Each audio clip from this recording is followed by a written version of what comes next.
Hello guys, আসসালামু আলাইকুম।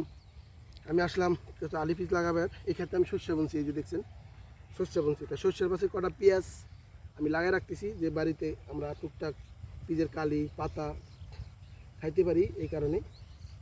আর আল্লাহর রহমতে আমি এই জমিটুকু আমি পিজের আলি লাগাবো, যেটা আমরা সারা বছর ধরে খেয়ে থাকি।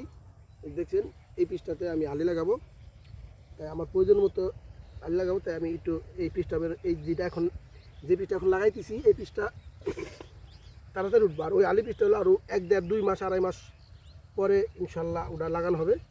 তাই এখন যে পিজের আমার একটু হালি খাইতে, পিজের একটু পাতা, পিজের একটু কালি, আবার পেঁয়াজও কয়দিন পরে উঠে যাবো, তাই টুকটাক খাওয়ার জন্যে তাই মুড়ি কটা পিসটা ইনশাল্লাহ লাগাই দিলাম, যে বাড়িতে দিয়ে একটা পাতা পুঁতে দিয়ে খাইতে হবে। পিজের দাম তো আর কমবো না, বুঝতে পারছেন? এই যে ইনশাল্লাহ এই যে লাগাইতেছি, এই দেখেন এই কেমনি লাগাইতে এটা শস্য ক্ষেত্রে আমার তো পেঁয়াজ প্রফেশনালি